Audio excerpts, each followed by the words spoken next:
अपने आप को कभी किसी से कम मत समझना।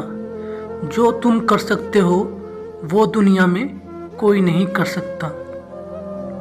एक कौवा जंगल में रहता था और जीवन में बिल्कुल संतुष्ट था। लेकिन एक दिन उसने एक हंस को देखा और फिर उसने सोचा, यह हंस कितना सफ़ेद है और मैं बहुत काला हूँ। यह हंस दुनिया में सबसे खुश पक्षी होगा। फिर कौवे ने हंस से मिलकर अपने मन की बात बताई।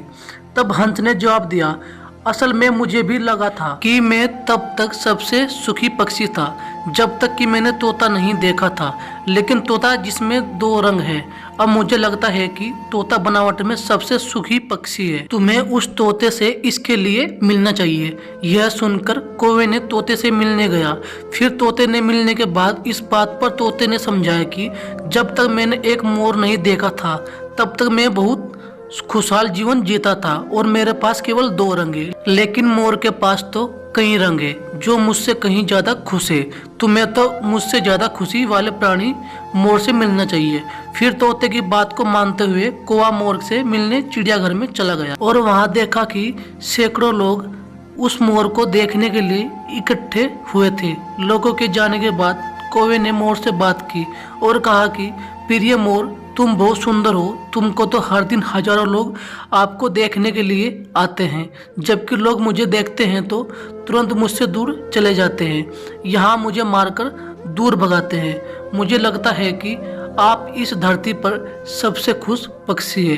कौवे की यह बात सुनकर मोर ने जवाब दिया, मैंने हमेशा सोचा था कि मैं इस धरती पर सबसे सुंदर और खुश पक्षी हूँ, लेकिन मेरी सुंदरता के कारण मैं इस चिड़ियाघर में फंस गया हूँ।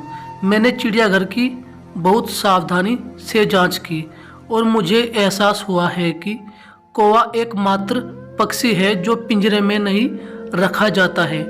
तो पिछले कुछ दिनों से मैं यही सोच रहा था कि अगर मैं एक कौवा होता तो मैं अपनी खुशी से हर जगह घूम सकता हूँ, कहीं भी आ जा सकता हूँ। लेकिन इस मामले में तुम मुझसे कहीं ज़्यादा इस धरती पर सुखी प्राणी हो।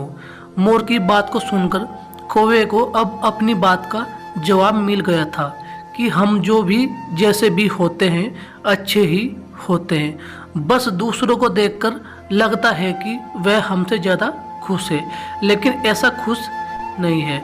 और इसके बाद कौवा खुशी खुशी फिर जंगल की तरफ उड़ गया। कहानी पसंद आई हो तो लाइक और सब्सक्राइब करना ना भूलें।